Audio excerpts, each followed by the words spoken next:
There was once a village tucked between two sleeping mountains, where the sky had not shown its stars for over 100 years. The people no longer looked upward when the sun set. They hung oil lamps in their windows and whispered old stories to one another. Stories passed down from their grandparents' tales about pinpricks of silver that once shimmered in the dark above. Children heard about the constellations, like one might hear about dragons or giants, beautiful, mysterious, and long gone. They called it the Village of Clouded Skies. No one knew exactly why the stars had disappeared. Some said a god had turned its face away. Others said a great sorrow had fallen over the land, so heavy that even the heavens had dimmed. A few whispered that someone long ago had broken a promise too sacred to speak aloud. But no one remembered for certain. They had only the night and the quiet and the lamps that swung gently in the wind like tired eyes refusing to close. It was into this hushed, half-lit world that a girl was born. She came into the world on the quietest night of the year, when even the cicadas had stilled their song. Her mother labored in a cottage on the edge of the village where the trees thinned and the wind came more easily down the mountain. The midwife wrapped the baby in soft cotton and reached for the nearest lantern to check her face, but she paused. There was already light. Not from the window, not from the flickering candle on the sill, but from the child herself. Right in the center of her chest, nestled beneath her small ribs, something glowed. A soft, steady light like the golden flicker of a lantern seen from far across a snowy field. It pulsed gently with her heartbeat, lighting the room with a warmth that needed no flame. The midwife nearly dropped her. The mother blinked through sweat and tears. No one spoke for a long time. The girl didn't cry. She looked around the room with wide eyes as if already listening. As word spread through the village, people came in twos and threes to see the glowing child. They didn't knock. They just came. Some stood in silence. Some crossed themselves. One man wept. The mayor asked the local priest what it meant. The priest only shook his head. A lantern is meant to show the way, he murmured. But what path does this one lead us to? They named her Luma, which meant light in the old tongue. She grew slowly, quietly. Her hair was the color of chestnuts and always smelled faintly of smoke, though her mother never burned a fire. Her eyes were the deep gray of winter clouds. And always there was the glow in her chest, never harsh, never hot. Just there, warm and constant, as if she held a little piece of dawn within her. She didn't speak, not even as she learned to walk, not a word. But she listened. Oh, how she listened. To wind through grass, to old women humming lullabies to themselves, to mice scuttling behind bread ovens. And as she listened, strange things began to happen. A sick dog abandoned near the well curled beside her and was better by morning. A broken watchmaker's tool began to tick again after she held it. And once, on a frostbitten morning, the bakery's fire refused to light until Luma walked in, sat near the hearth, and the kindling caught with a sigh, like someone waking from a long sleep. Still, the villagers weren't sure what to make of her. She brings luck, some said. She brings change. Others whispered. She brings something we aren't ready for, said the oldest man in the village, who remembered nothing but had forgotten everything else. So they watched her. From windows, from market stalls, from corners of rooms where oil lamps flickered and conversations dropped to murmurs. Luma didn't seem to mind. She walked through the village like someone walking through a dream they weren't in charge of. She touched little. She spoke not at all, but at night when the sky was its darkest and no stars dared peek through the clouds, she would sit on her roof and glow. And far up in the sky, hidden behind cloud and distance and time, something began to stir, something remembered. One night, many years after she was born, a strange thing happened. A child had gone missing. His parents were frantic, the village awake and trembling. Lanterns swung on every door. People called his name in all directions. Luma was the last to arrive, barefoot and calm, her glow lighting the path like a river of gold. No one knew how she did it. She walked through the fields, through the trees, through the fog no one else could see through, and found him. The boy was curled up near the base of an old stone wall, cold and shivering. He couldn't explain how he'd gotten there. But he said something strange. "I saw a star," he whispered. "Just one, but it was inside her." No one questioned her again for a long time. The village did not understand her. But it did not stop them from watching, hoping, fearing, wondering, and still no stars came back to the sky. Not yet, but something had changed. There was a light now, not above them, but among them, and her name was Luma. Luma never spoke a word, not to her mother, Not to the birds who waited on windowsills. Not even to the small children who followed her like shadows with questions caught behind their teeth. But she glowed. At night, her glow deepened soft amber, like a firefly held behind silk. When all the oil lamps in the village had been snuffed and the wind curled sleepy through chimneys, Luma's light would gently brighten. It spilled across her quilt like spilled honey and reached the corners of her room with no source and no sound. The villagers had grown used to it, or so they said. But few could resist the occasional glance at her cottage where light danced behind the curtains, even when the moon hid and the sky slept heavy with cloud. She glows more when she's dreaming the baker's wife once whispered, watching from her window across the field. Maybe she's calling something, her husband muttered, staring up at the starless sky. But no one knew what dreams lit Luma's heart. Because dreams, like stars, belong to a place beyond answers. As she grew, Luma wandered more. Her mother, quiet and kind, with eyes like faded velvet, let her roam. She knew better than to chain a lantern to one place. Luma always returned, sometimes with a flower that bloomed too early, sometimes with frost in her hair, though the day had been warm, and sometimes with nothing at all, just a quiet look in her eyes, like she'd seen something no one else remembered how to see. She walked barefoot always. The earth seemed to hum under her steps. When she passed through the wheat fields, the stalks leaned toward her like they remembered rain. When she passed the old well, the water inside shimmered faintly gold, though no sun touched it. Children watched her from behind fences. Some tried to follow, but never for long. It wasn't fear that turned them back. It was something else, a feeling like walking into a story too big for your name. One child, a bold girl named Minna, once caught up to Luma in the orchard. The lantern girl stood beneath a crooked apple tree, looking up as though trying to recall what sky used to feel like. Her glow was dim that day, as if it were listening instead of speaking. Minna, clutching a half-eaten pear, said bravely, "Why don't you talk?" Luma turned. Her eyes were full of cloudlight.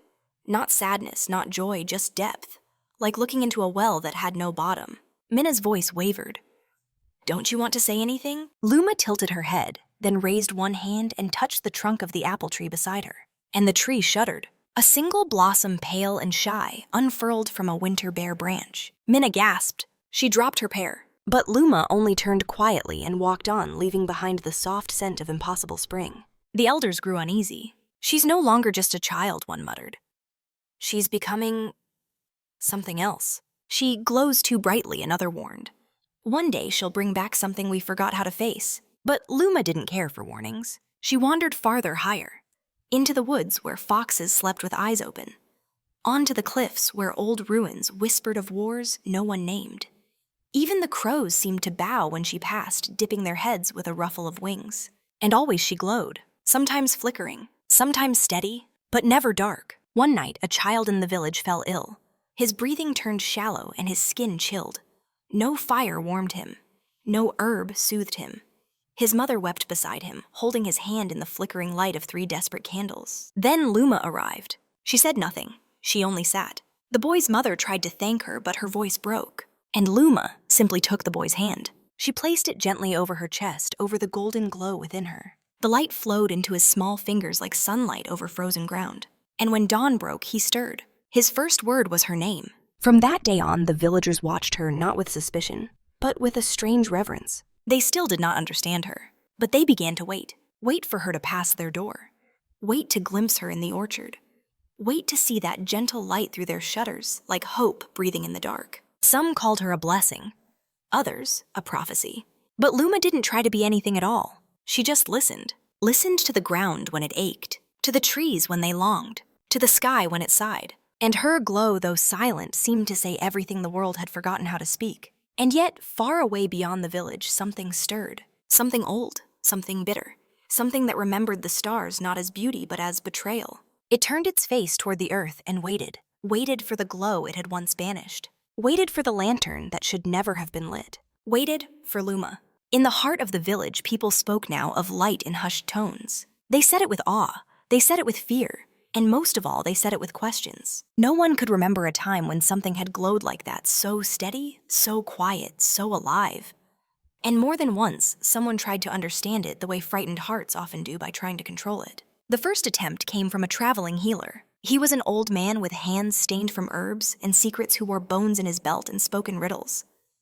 He had heard tales of the girl whose chest held a light, and he came with offerings rare stones, powdered moonflower, and a bowl carved from midnight wood. He bowed low to Luma and said, "Let me take the glow and share it with the world.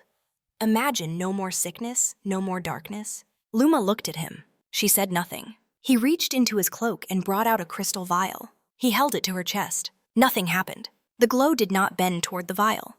It did not flicker. It did not retreat. It stayed inside her, pulsing quietly like a slow heartbeat.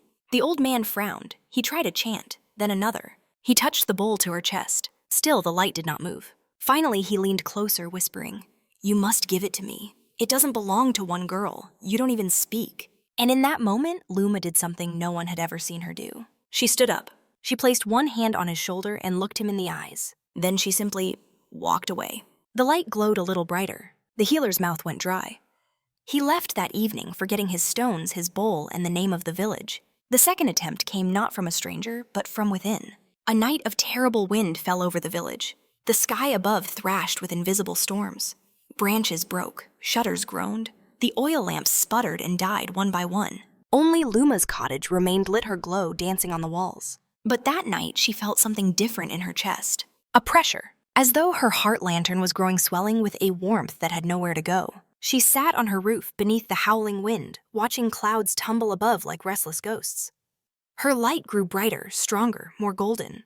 The wind whipped her hair, pulled at her breath. And yet the light would not go out. Not when she held her breath. Not when she whispered to it. Not even when she tried to bury herself beneath 3 thick blankets. The lantern inside her was not a fire to be smothered. It was something deeper. And that night she understood something. Her light was not hers alone. It did not respond to fear or command. It lived. Because something needed it to. Something far beyond her own name or will. And it would keep living, keep glowing until it had finished what it had begun. Whatever that was. The third attempt was not from man or sky, but from sorrow. A woman had lost her husband. His heart had failed during the first frost.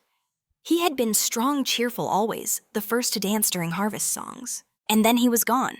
The woman Marine locked her door. She drew her curtains. She stopped eating. She burned every letter he had ever written her.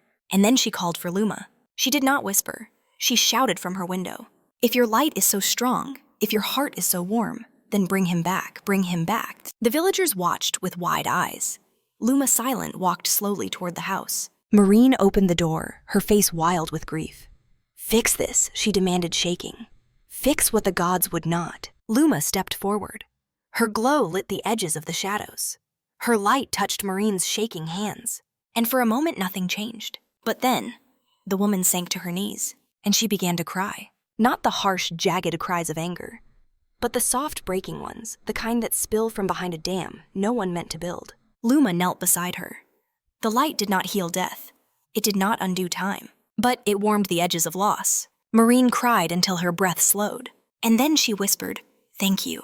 Luma's glow softened like candlelight in a sleeping room. Outside, someone said, "It can't be put out." And another added, "Because maybe it's not meant to be." After that, no one tried again to control it. They began to understand something old and quiet about the girl with the lantern heart. She was not a miracle to be bottled, not a gift to be taken. She was a reminder that light is not always bright, not always blinding, that sometimes it is quiet, and sometimes it stays even when the rest of the world turns dark. Still far beyond the valley, something stirred. Not wind, not storm, but memory, the kind that rumbles beneath the bones of mountains and sleeps beneath the roots of trees. It had once banished the stars, and now it was waking, because something it had tried to forget was glowing again.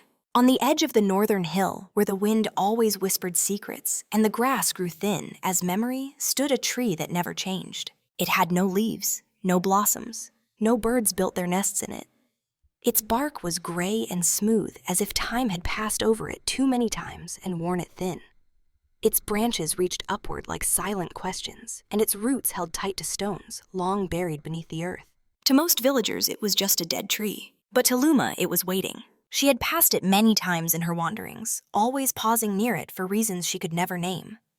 She would sit in its shadow, though it cast none, and listen. Not to birds, not to wind, but to something quieter. Something that felt like breath held in a forgotten corner of the world. And one evening, when the lantern inside her pulsed softly like a heartbeat dreaming, she returned to the tree and stood before it for a long, still moment. Then she spoke. Her voice was quiet, like dew falling, like the sound of a star turning.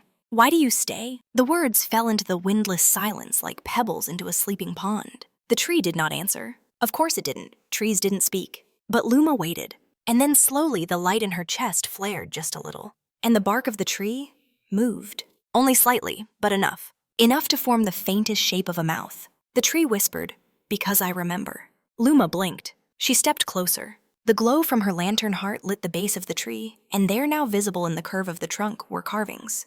Not fresh, not deep. Faint lines and runes worn by years, maybe centuries. Old letters in a language even the oldest villagers didn't speak. "I remember the stars," the tree breathed again, its voice dry as wind over bone. "They lived here once. Not in the sky, but in the people. In their songs, in their stories." Luma sat at the base of the tree. She did not speak, she only listened. "They used to gather beneath me," the tree said. "Every full moon. They would sing the names of constellations. Children would draw their own stars in the dust and give them dreams. And the sky would answer.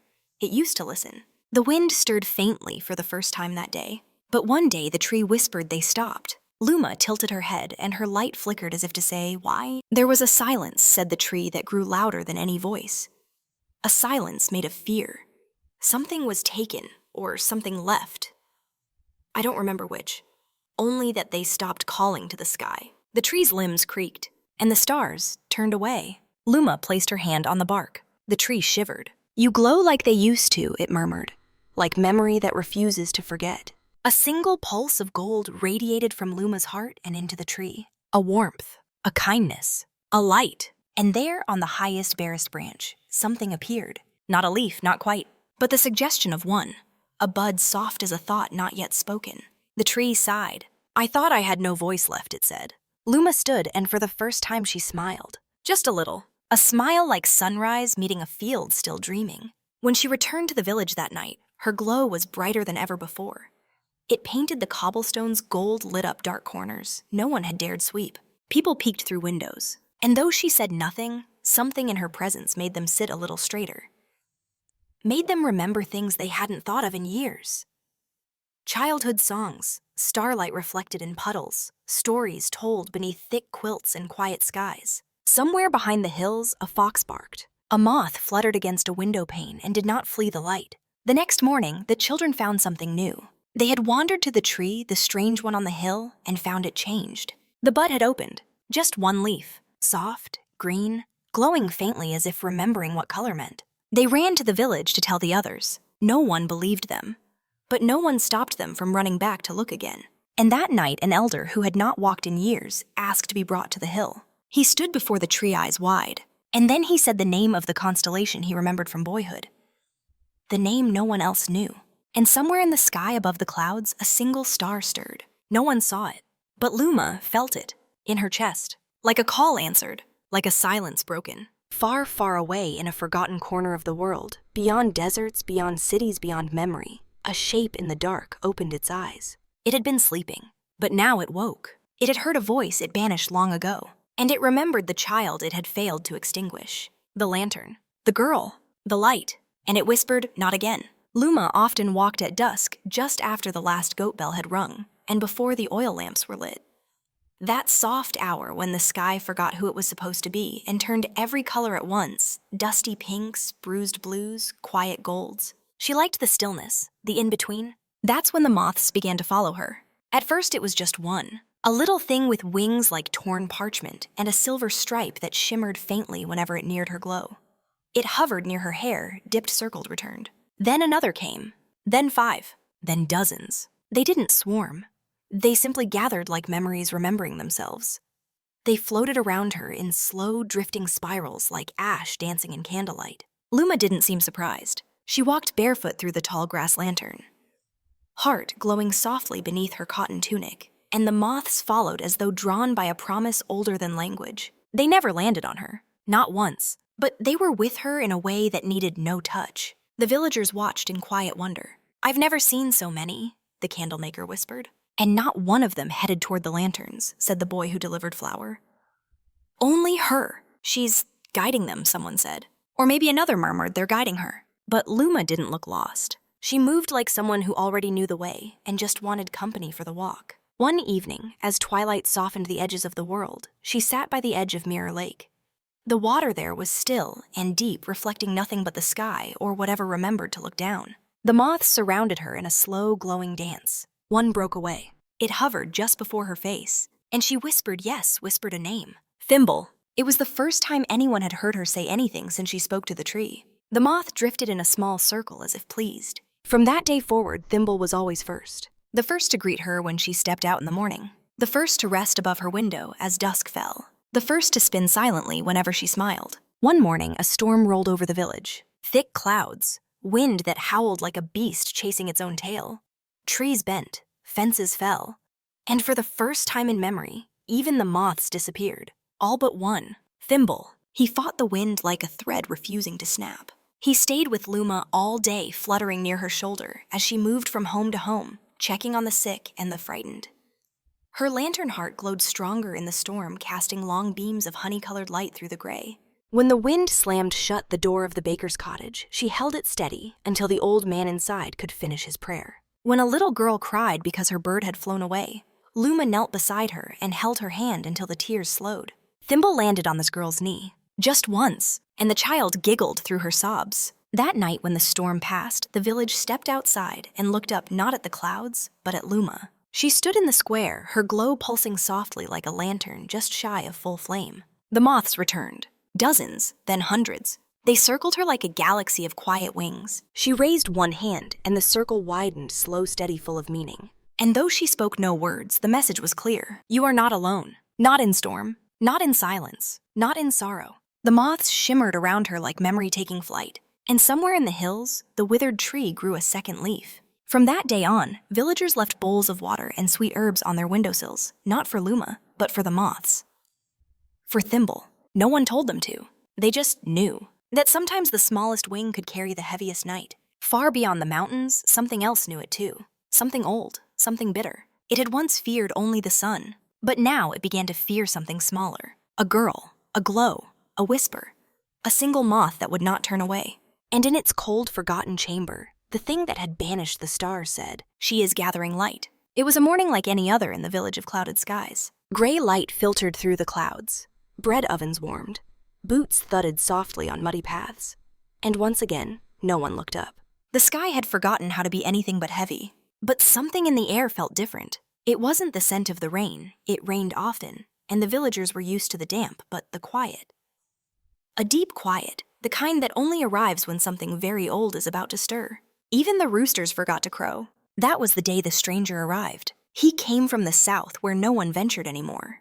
His cloak was patched, his shoes torn, and his shoulders bowed with a weight no one could see.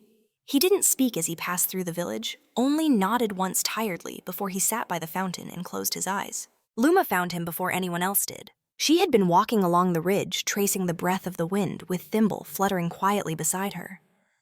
When she saw him from above, her glow dimmed just a little like a lamp held behind fabric. She made her way down barefoot and calm and sat across from him. He didn't open his eyes, but he spoke. "You're her, aren't you?" She didn't reply. "You're the one who glows," he said softly. "They said so." Still, she said nothing. The man exhaled, a long, broken sound. "I'm not here for miracles," he murmured. "Only to rest." That's when the rain began. Except it wasn't falling. Not downward anyway. The villagers rushed to their windows. They leaned out their doors. Someone dropped a basket of turnips. Because the rain wasn't coming from the clouds. It was rising. Small, shining droplets lifted slowly from puddles and rooftops and curled up leaves. They shimmered upward, dancing through the gray like pearls carried on invisible threads. It wasn't fast. It wasn't loud. But it was unmistakable. The rain was returning to the sky. Luma sat still. Her lantern heart glowed soft in gold. The man across from her opened his eyes slowly. The moment he did, he began to cry. Not because of fear, not because of joy, but because something in him, something long silent, had broken open, like a frostbitten seed learning warmth again. "I was angry," he whispered. "So angry, I thought if I kept walking, I'd outrun it. But grief doesn't care how far your feet carry you." He looked at her tears falling up now, joining the rest of the rain. "I buried my daughter beneath a sky that never listened." His voice shook. And now this. Luma reached forward. She took his hand gently and placed it over the glow in her chest. The light flared just once like sunrise seen through tears. And in that moment something changed. Not in the sky, not in the village, but in him. His shoulders loosened, his fingers uncurled, his breath came without effort. And though his eyes were still wet, his voice had softened into something almost like peace. "She would have liked you," he whispered. "She loved moths." At that, Thimble fluttered closer, circling his head once before returning to Luma's shoulder. The rain stopped rising. The drops hung in the air for one long breath, and then, as if changed, fell back down. But not as cold, not as sorrow. Now the rain felt like memory. Soft, gentle, forgiving. Word of the event spread quickly. By evening, everyone in the village had heard the tale. The baker said it meant healing. The priest said it meant the world was listening again. The old woman who always swept the temple steps said, "That girl doesn't carry light, she invites it." But no one truly understood what had happened. Only Luma. And the man who left at dawn the next day, head higher, steps lighter, and a tiny silver moth tucked into the folds of his journal. Afterward, the villagers began to notice small things. Cracked stone walls with moss growing in heart shapes. Pots of wildflowers blooming a month too early. A farmer's blind goat learning to walk in circles, always following Luma's path. And more than anything, rain that no longer felt like grief. Luma changed too. She grew quieter, if such a thing were possible. Not sad, not distant, but deeper, as if the light inside her had stretched just a little more to make room for everything it touched. And the sky, though still cloudy, began to shimmer now and then, with hints of something more. Not blue, not gold, but the kind of color you only see with your heart. Far away beyond fields, rivers, and ruined towers, the sleeping thing stirred again. It had felt the rain change. It had felt sorrow ease, and in its bitter silence it whispered, "She turns pain into light. I must stop her soon." On the third morning after the rain reversed, a boy arrived at the edge of the village. No one saw him come. No cart rattled down the path. No gate creaked open. No traveler cried greetings across the square. He was just there, sitting on the stone wall that bordered the wheat fields, staring into the fog with empty eyes. He wore no shoes. His clothes were travel-worn, patched in silence. Dust clung to his sleeves. His hands were scraped as though he'd been climbing through the world, not walking it. But most strangely of all, his chest was still. Not just calm, still. No rise or fall of golden breath. No light, no flicker, no glow. When the villagers found him, they asked his name. He said, "Call me Ash." "Where are you from?" they asked. He looked past them toward the hills. "I don't know anymore." "Are you alone?" He didn't answer. Someone brought him bread, another a cup of water. He ate slowly like someone who had forgotten how. And when Luma came silent, barefoot, glowing faintly through her tunic, he looked up. He didn't flinch at the light. He didn't stare in wonder like others had. He just nodded once, like he'd been expecting her. That night he didn't sleep in the inn. He wandered to the edge of the orchard and lay beneath the crooked apple tree, the same one that had bloomed a single flower when Luma touched it. He didn't light a fire, didn't ask for warmth. He just stared at the sky, the clouds drifting slow and silver overhead. And Luma sat across from him. She didn't speak. She didn't have to. Her light filled the orchard like a quiet breath, illuminating the leaves from below, making them look like stars pressed into branches. After a while, Ash said, "I used to dream in color." Luma tilted her head. "But something took it from me. Something cold.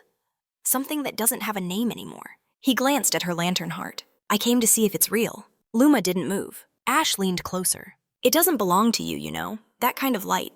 It's too much for one person." Still, she said nothing. But Thimble fluttered near his ear and hovered wings shimmering like moon-washed parchment. Ash winced. "I don't want to hurt you," he said quickly. "I just want to feel something." His hand trembled, hovering inches from her chest. Luma reached up gently and pushed his hand away. Not with force, but with kindness. And Ash, for the first time in a long time, looked ashamed. He turned away, curling into himself. And Luma sat beside him in silence. They stayed that way until the moon rose behind the clouds. The next day, Ash followed her. Not closely, not like the children who watched from behind hedges, but like a shadow unsure of whether it belonged. He followed her through the wheat fields, to the old well, to the hollow where the tree without leaves stood, now bearing 3 soft green buds.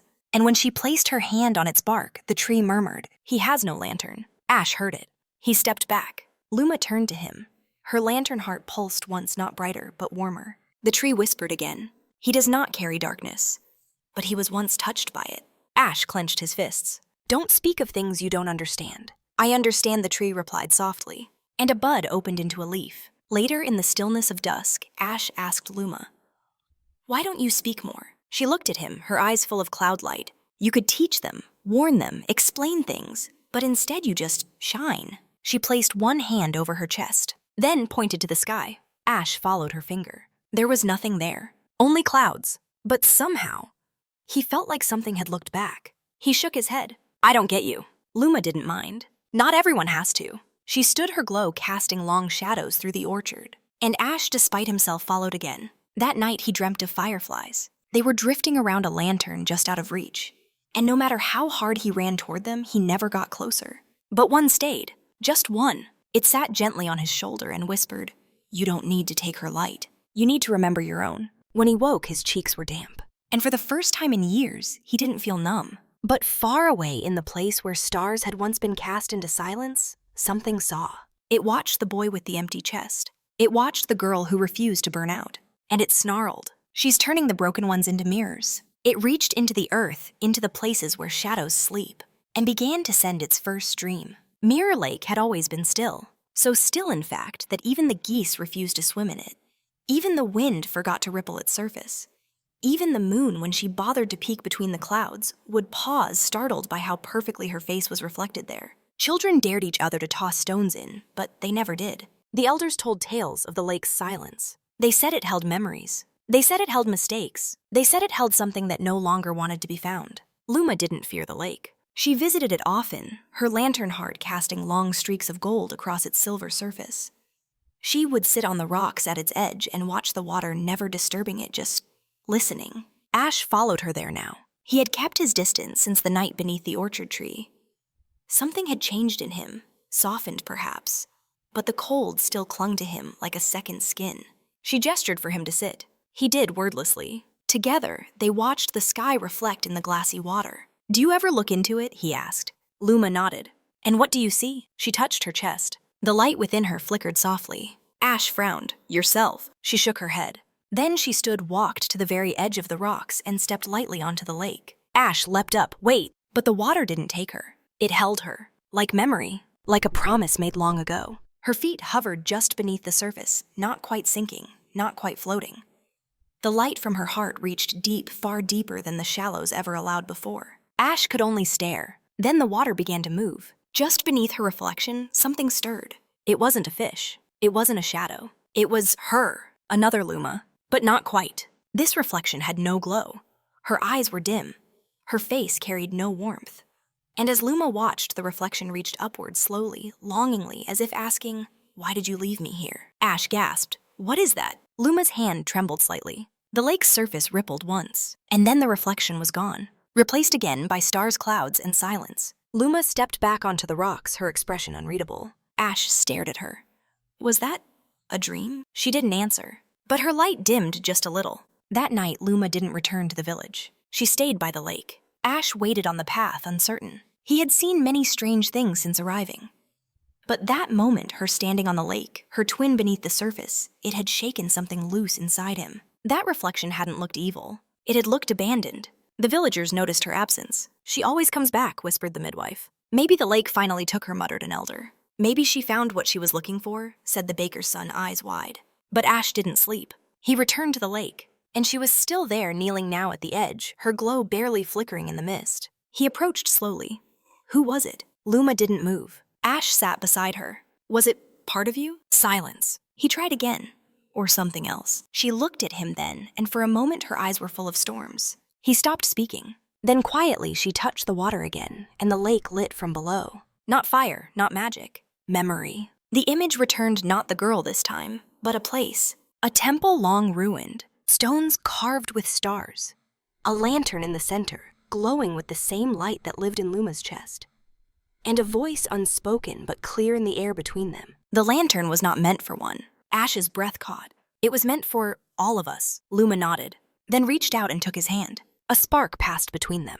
Just the smallest one. But in that moment, Ash felt something flicker in his chest. Not warmth, not light, not yet, but space. Room for something to begin again. The lake went still once more. The vision vanished. Luma's glow returned to its steady golden hush. Ash, blinking, whispered, "That place, was it real?" She pointed to the mountains beyond the lake, far beyond where the clouds were always thickest. Ash stared, and for the first time since arriving, he felt something close to hope. Not joy, not comfort, but direction. That night, the stars blinked once through the cloud cover. Just once, but enough. The village paused, the moths danced, and the lake, for the first time in living memory, sighed. Far beyond the mountains, where a broken temple lay beneath roots and ash, something stirred. It had seen its reflection twisted, lonely, dim. It knew who had returned to the lake, and it whispered, "She remembers the lantern. I must break her before the light spreads." There was a mountain to the west of the village. Not the green, familiar hills the children ran across. Not the ones dotted with sheep and wind-worn trees, but one far older, sharper, quieter. It had no name. No paths traced its sides. No birds flew near its peak. And no villager had ever climbed it, not even in dream. They called it the Quiet One, because nothing ever echoed there, not even thunder. But one evening, as Luma and Ash returned from the lake with silent steps and the scent of stars on their shoulders, the mountain began to cry. It started as a sound, a low, trembling hum, like a cello string stretched beneath the earth. Then the air grew heavy with warmth, thick and golden, like summer had returned too early. And then it happened. From the cliffs of the Quiet One, a river of amber began to flow. Not lava, not fire. Amber. Thick, glowing golden tears poured from cracks in the mountainside. They glistened in the fading light like honey turned to sorrow, slow, viscous, beautiful, and terribly sad. The villagers ran to the edges of their fields, gasping. Children pointed. Elders crossed their hearts. The priest fell to his knees. "The mountain is weeping," someone whispered. Luma did not run. She walked, straight toward the golden river. Ash followed her, though every step made his heart quake like branches in wind. They climbed higher than any path had ever dared go, stepping over stone moss silence. Thimble fluttered above them, slow and steady like a compass made of light. And then they saw it. A crevice in the rock wide enough to walk into, glowing from within. Amber coated the walls. It did not burn. It hummed, like lullabies sung by the world itself. They stepped inside. The chamber beyond was vast, cavernous. It should have been dark, but the amber lining every surface glowed with its own quiet light. It was not alive, not in the way people are. But it remembered. The mountain remembered. And it was morning. In the center of the chamber stood a pedestal, carved from ancient stone, cracked, empty. Luma approached it slowly, her lantern heart glowing in rhythm with the light around her. Then she reached out and touched the stone. The mountain shuddered. Visions burst behind their eyes. Not of war, not of fire, but of loss. A great gathering. Centuries ago. Dozens, maybe hundreds of lantern-hearted souls standing in a circle beneath this very peak. Each one glowing, each one singing. Their light had kept the stars alive, their voices a map in the sky. But something came, something jealous of warmth, hungry for silence. A darkness made not of shadow, but forgetting. It broke the lanterns one by one. It shattered the songs, and it whispered into the earth until the sky turned its face away. The mountain had held the last of the light right here, but it had been emptied, and all it could do was remember and weep. Luma stepped back, tears in her eyes. Ash sat on the stone floor, breath shaking. "That wasn't a memory," he said.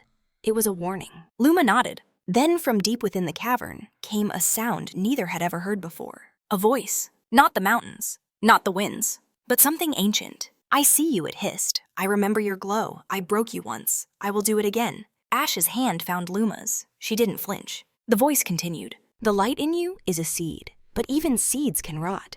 Luma stepped forward, her chest glowing bright as sunrise through fog. She whispered, "You are not the only thing that remembers." The cavern walls lit brighter. The amber pulsed. And somewhere in the distance, something screamed not with rage, but with fear. Because the lantern had not gone out, and it had found its way home. Luma and Ash left the mountain at dawn. Behind them, the river of amber slowed and stilled. But in the first light of morning, villagers found something new. Tiny shards of hardened golden resin scattered through the wheat. And inside each one perfectly preserved was a single glowing moth. They took it as a sign that something long lost was beginning to return. And that memory, no matter how long buried, could still shine. Far away the darkness writhed. "She has awakened it," it spat. "She walks with memory, with reflection, with hope." And it began to prepare something worse than silence. A storm made not of wind, but of forgetting. For as long as she had lived, Luma's lantern heart had never dimmed. It had flickered in sorrow, flared in love, warmed in quiet joy. But it had never waned. Not until now. It began with small things. She would walk past the tree on the hill, now full of bright green leaves, and its song would be quieter. The moths once drawn to her in sweeping spirals flew slower now. Even Thimble rested more often, curling under eaves and blinking drowsily in the golden hush. The villagers noticed too. Luma's glow still came but softer. She still helped the sick, comforted the grieving, calmed the night with her presence. But her steps were slower, her shoulders lower. Even the light in her chest began to cast shorter shadows. "She's tired," murmured the baker. "She's doing too much," said the midwife. "She's burning herself out," whispered the priest. And none of them were wrong. Luma didn't stop walking. She didn't stop giving. She walked to every home where sorrow had lingered, held the hands of every child with fevered dreams, stood at every doorstep where the wind had knocked but no one had answered. And with every act of kindness, her light dimmed a little more. Ash saw it. He tried to speak to her. "You have to rest." She only looked at him. "You can't help everyone." She reached for a crying child instead. "You're glowing less every day." She smiled sadly. And Ash realized something terrible. She knew. That night, as clouds hung low and heavy over the village once more, Luma collapsed. Not suddenly, not with drama, but gently, like a candle finally giving in to the dark. She had just finished guiding an elder through her dreams, helping her say goodbye to a husband lost 50 years ago. When she stood to leave, her knees buckled. Ash caught her. Her glow flickered once, twice, then went still. They brought her to the old temple, laid her on soft cloth. The villagers gathered, eyes wide, hands clenched. Thimble hovered near her shoulder wings, trembling. Ash knelt beside her, heart pounding. "Don't go," he whispered. She opened her eyes. Dim, but not gone. "I'm not leaving," her voice rasped. "It's just—" Her hand touched her chest. "I gave too much." Silence fell over the temple. Then a child no older than 6 stepped forward. He held a paper lantern in his small hands. It glowed faintly. He set it beside her and whispered, "You helped my papa smile again." Then another came, and another. Each brought something small.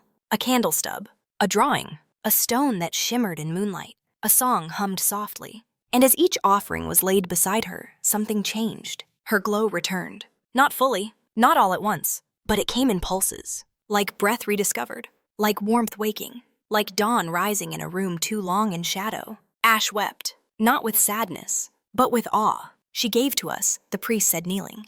"And now we give back." "She reminded us we had light too," said the baker's wife. One by one, the villagers placed their memories beside Luma. And one by one, the light around her grew. It wasn't golden anymore. It was every color. Soft blues, quiet greens, petal pinks, silver like a tear held back, copper like old laughter. And then, for the first time since she was born, Luma slept. Not fainted, not fallen, rested. The moths circled her, gently slow as dreams. And the village held its breath. That night, no lanterns were lit.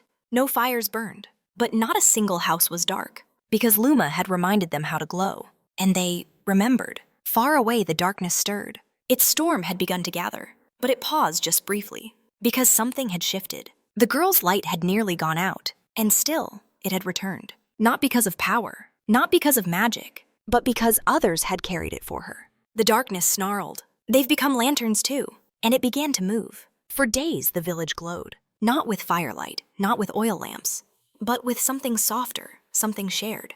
Each window held a candle, each doorstep a hand reaching out, each heart a flicker of something they hadn't felt in years belonging. And at the center of it all, Luma rested. She did not speak, she did not rise, but her breathing steadied and her lantern heart pulsed, slowly, dim but alive. Ash never left her side. Thimble circled above like a silent sentinel, and the villagers came in hushed steps to offer their thanks, their stories, their light. Until one evening, the wind changed. It blew colder, stranger. It carried no scent, no bird call, no memory. Only silence. A silence not of peace, but of something waiting to fall. That night, a knock came to the village gate. Not the soft knock of a traveler, not the hurried knock of a messenger, but a slow, heavy knock, as if from someone who already knew the answer. The gatekeeper opened it, and the stranger entered. He was tall, cloaked, face hidden, voice wrapped in calm. "I've come for the girl," he said. The gatekeeper stepped back. "She's resting." The man tilted his head.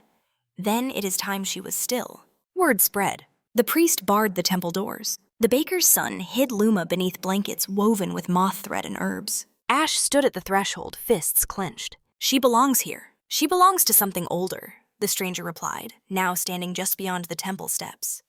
"She carries light that was never meant to return." The villagers gathered fearful. The wind whispered through shutters. The stars above vanished behind thick rolling cloud. "She's healing, Ash said, his voice firm. She's spreading, the stranger countered.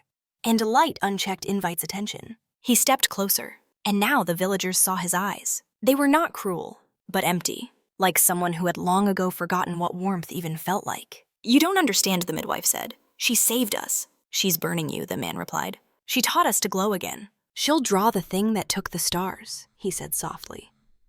She already has. The wind howled, doors slammed shut. Lamps inside the homes flickered, and slowly, one by one, the villagers turned inward. They pulled curtains, locked gates, blew out their candles, not from cruelty, but from fear. Fear that perhaps the stranger was right, that by sheltering her they'd summoned something they could not name. Ash stood alone in the square facing the figure in the cloak. You said she doesn't belong here, he said. But where else should she go? The man didn't answer. Instead, he raised one hand, and from his sleeve a black thread drifted outward, long, thin, pulsing like smoke. It reached toward the temple door. Ash stepped in its path. You'll have to go through me. The thread stopped hovering. The stranger studied him. You carry no lantern. I don't need one, Ash said, then placed his hand over his chest. A small light flickered beneath his shirt. Not bright, but steady. The man's eyes narrowed. You've been touched. I've remembered. Then a voice came from the doorway. Soft, tired, clear. She doesn't belong to anyone. It was Luma, standing barefoot, pale, trembling, but awake. Her lantern glowed faintly gold on the edges, silver at the core. The moths appeared behind her like a silent veil. She stepped beside Ash. The stranger lowered his hand. You'll bring ruin, he whispered. I'll bring light, she replied. And that, she added gently, terrifies you. He did not argue. Instead, he turned. And as he passed through the gate, he said only, then run, because it's coming. That night, the village locked its doors. Not to keep her out, but to hide, to wait, to see what the darkness would do next. Only Ash stayed beside her. Only Thimble refused to rest. Only Luma stood in the square, heart glowing brighter with each breath, and the stars above the clouds began to stir. Far away in a hollow space beneath sky and stone, the true darkness opened its eyes. She stands alone. It rose, and with it came silence deeper than death, a forgetting that could eat the world. After the stranger left, the village changed. Not in noise, there was none. Not in violence, nothing was broken. But in breath. People spoke less. Lamps were lit early. Children were called inside before the sky even began to darken. And Luma felt it. Not rejection, not hatred, but something gentler and more painful. Distance. They had seen her rise, seen her light survive, and still, they had shut their doors. So she left. No anger, no farewell. She simply stepped through the village gate before dawn lantern glowing in the mist and walked into the hills. Ash followed, of course. And Thimble fluttered after them like a silver thought not ready to vanish. They walked without speaking. Through fields, over rocks, into forests where the moss hummed faintly beneath their feet. The sky remained thick with clouds and the wind smelled of memory. I think it's following us, Ash said softly. Luma didn't nod, but she didn't deny it. Where are we going? She stopped and pointed to a place between two twisted trees where no path had ever been. Ash blinked. That's not, but she had already stepped through.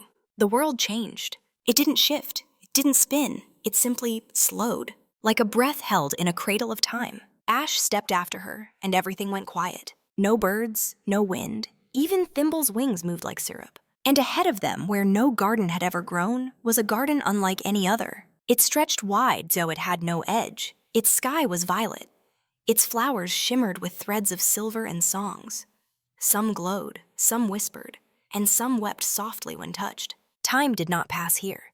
This was the garden between seconds, a place stitched between moments only visible to those who carried both light and ache. Luma walked between beds of flowering sorrow and blooming joy. Ash followed quietly, amazed. What is this place, he asked. Luma finally spoke again. A memory the world left behind. They came upon a tree made entirely of lanterns. Glass ones, paper ones, some small as acorns, others as wide as doors. They pulsed gently, not with fire, but with stories. Ash reached toward one. It lit up the moment his fingers brushed it. He gasped, because suddenly he remembered his sister, her laughter in the rain, her tiny, sticky hands pressing flowers into his notebook. Her final words whispered in fever. Don't let the dark take you too. His eyes welled. Luma touched another. It showed a field of stars before they disappeared, when light still lived in everyone, when no one had to carry it alone. They sat beneath the lantern tree for a long time. Ash finally whispered, "Why bring me here?" Luma looked at him and said something simple, because by now she had learned when words mattered. You still carry something. Ash touched his chest. The small flicker inside him. Not bright, not strong, but real. I thought it was gone, he admitted. It was never gone, she said. Just waiting. Then across the garden, a breeze stirred. Soft, warm, carrying scent and sound and something else. A warning. The lanterns in the tree all dimmed at once. And in their place, a voice echoed not with malice, but with emptiness. You've remembered too much. The voice came from nowhere and everywhere. You should have stayed forgotten. Ash stood. You're afraid. No, the voice answered calm and cold. I simply prefer silence. The flowers wilted. The sky darkened. The garden began to shrink. The edges curled inward like paper meeting flame. Luma stood tall. Her lantern glowed brighter than it had in days. She turned to Ash. You must take it, she said. What? My memory, my light, just for a while. No, he whispered. You'll... But she stepped forward, pressed her palm to his chest. And he felt it. All of it. Her sorrow, her peace, her loneliness, her hope, and something else. The first spark of stars returning. He cried out not in pain, but in knowing. The lantern inside him flared. Luma smiled, then collapsed. The garden shattered into wind. The tree vanished. And Ash found himself standing alone on a hillside beneath a sky that had just begun to crack open with stars. Luma lay beside him, still quiet, faintly glowing. He knelt, held her hand, and whispered, I'll carry it now. And above them, the first star in 100 years blinked awake. Far away in the hollow of unlight, something broke. She's shared it, the darkness hissed. She's made another. And in its fury, it rose, to swallow the sky. Ash stood alone beneath the stars, real stars. For the first time in 100 years, they shimmered dimly, faintly, but there like a story remembering its ending. Beside him, Luma slept. Not dead, not fading, just still, as if she had folded herself gently between one heartbeat and the next. And inside him, the light she had given still burned. It wasn't golden like hers. It was blue, like dusk, like deep water, like a truth he hadn't spoken yet. And it hummed. He carried her in his arms back to the village. The path was longer now, the wind heavier, every shadow thicker watching. He did not speak. He did not rest. He walked. And as he walked, the lantern in his chest guided him forward. It pulsed with memory, of Luma's voice, of her silence, of her light, and something else. A question, one that grew louder with each step. Will you give it away? At the village gate, the lights were out, not extinguished, hidden. Ash stepped forward, knocked once. The gate creaked open, but only part way. The priest stood behind it, eyes hollow. She's back, Ash said softly. She needs rest. The priest's mouth was dry. We thought you'd both... Ash shook his head. She gave me enough to keep walking. Then leave, the priest whispered. Take her and run. The sky is changing. Ash turned his face upward. Storm clouds gathered on the horizon, thick and dark, but wrong. Too slow, too smooth, as if poured from a place that hated stars. It's coming, Ash said. The priest nodded. But so are we. Ash found the old temple locked. The villagers had closed it out of fear or regret. But fear could not hold him anymore. His hand glowed with the soft blue light of a beginning. He touched the door, and it opened. Inside, he laid Luma down beneath the window where she had once rested. The stars above peeked through the clouds again, faint points of light holding back something vast. Ash sat beside her and waited. By morning, the storm had arrived, but not with rain. It came with forgetting. Birds dropped from the sky blank-eyed. Names vanished from lips. Books turned to blank pages. Children awoke without knowing their own parents. The darkness crept not in shadow, but in silence. People screamed and forgot why, ran and forgot where. And above it all, a voice whispered, no more light, no more names, no more memory. Ash stood. The light in his chest pulsed wildly, and in the center of the temple, a second pedestal rose, carved from stone older than stone. Covered in dust, no breath had stirred in 100 years. He stepped toward it. He knew what it was. The same kind of altar they'd seen in the mountain, where the lanterns once lived, where the light had been shared. He could place his glow there, return it, make it grow. But he looked at Luma, still pale, still sleeping, still silent. He looked at the villagers outside, staggering in confusion, forgetting who they were. And he heard the voice again. You could save her. It wasn't the darkness. It was himself, his fear, his grief, his love. You could pour it back into her, wake her, burn for her, and let the rest fade. He stepped toward her, kneeling, placed his hand on her chest. The blue light shimmered. She stirred just faintly. Ash. Her lips barely moved. I'm here. You have to choose, she whispered. Not for me, for them. His hands shook. His glow flickered. The storm outside tore roofs from homes. The stars blinked. And he chose. He stood, walked to the pedestal, and placed both hands upon it. The lantern heart within him broke open, not with pain but with release. Light poured into the stone. Blue, gold, silver, rose. Light shaped from memory and longing and sorrow and hope. It spread through the cracks, through the floor, through the village. The storm screamed, and the people remembered. Their names, their laughter, their songs. Children ran into parents' arms. Old couples found each other's hands. The baker remembered how to knead dough with joy. And the stars returned. All of them, in a rush of silver and breath and warmth. The sky opened wide like a wound healed. Luma woke, not in fire, not in fear, but in peace. She opened her eyes and smiled, because she knew he had not saved her. He had saved everyone, and in doing so became a lantern himself. Far away the darkness collapsed, not in fury, but in emptiness, because forgetting cannot survive where everyone remembers. Would you like me to continue with section 14? The sky that remembered next. The storm was gone. Not chased, not broken, but unraveled by light, by choice, by memory. The villagers stood beneath a sky they had never seen. They tilted their heads back, breath caught in their throats, hearts opening like shutters long sealed. Stars, thousands, tens of thousands. Pale blue, bold, white, warm gold scattered across the heavens like seeds across a spring field. They twinkled, they sang, not with sound, but with feeling like lullabies remembered from childhood dreams. Like stories whispered through generations, now finally finished. And above them, all shining softly in the center like a breath held still, the lantern star. New, ancient, both. Luma stood beside Ash at the steps of the temple. Her light had returned not as bright but deeper, like a fire that no longer fought the dark, but welcomed it home. Ash's chest still glowed too, steady, blue, certain. He looked up eyes wide. I didn't know the sky could feel like this, he whispered. Luma smiled. It always could, she replied gently. We just forgot. In the days that followed, the village changed, not in sudden bursts, but in quiet revolutions. Doors no longer closed when darkness came. Children no longer feared the clouds. Stories once told in whispers were now sung beside open windows. The people lit lanterns at night not because they were afraid, but because they wanted to join the stars. Even the old tree on the hill had bloomed completely now, covered in thousands of soft green leaves that shimmered like light caught in dew.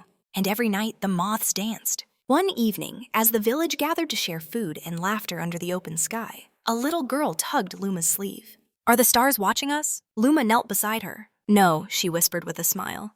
They're remembering us. The child blinked. What did we forget? Luma paused, then placed her hand on the girl's chest right over her heart. That you shine too. The priest who had once closed the temple doors in fear now kept them open every hour.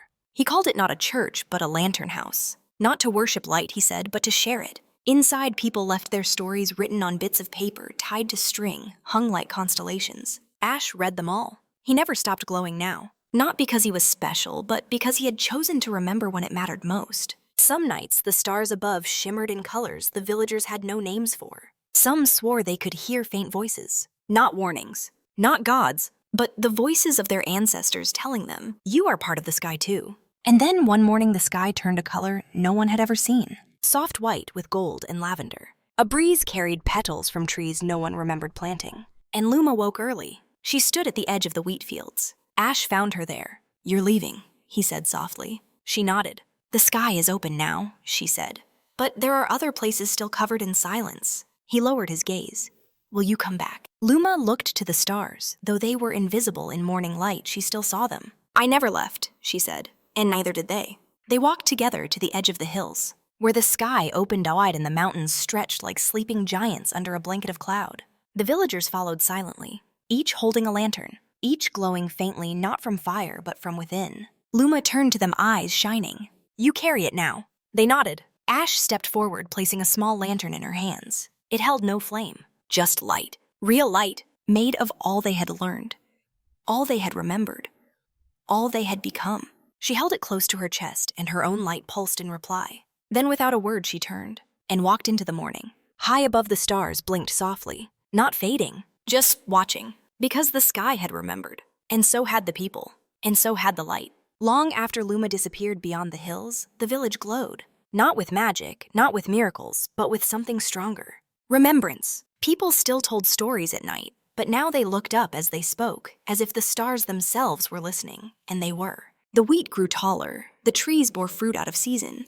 The sick healed quicker, and laughter lasted longer. And the moths, they never left. Every evening, they rose in soft spirals, like ash turned to stardust, fluttering above rooftops as if keeping watch. Ash became a lantern keeper. He didn't call himself that, but the children did. He carried a soft blue glow in his chest, now steady and kind. He didn't shine like Luma, but he didn't need to. He helped the villagers carry their own lights. When someone forgot a song, he sang it for them. When someone wept without knowing why, he sat quietly and let their tears fall without shame. He never lit a fire he didn't need to. People gathered around him just the same. But there were nights when the stars weren't enough. Nights when the sky grew heavy again. When old fears crept in like fog through the shutters. When even light seemed too far away. And on those nights, the moon wept. Not visibly, not loudly, but Ash could feel it like sorrow hidden behind a smile. He began to walk alone again. Out, beyond the orchard, past the hill, where the leafless tree now bloomed year-round toward the cliffs overlooking the world. One night, he stood there as a full moon hung above the horizon, soft, silent, unsure. "You miss her too," he whispered. The wind barely stirred. She never asked for worship. She never even asked to be followed.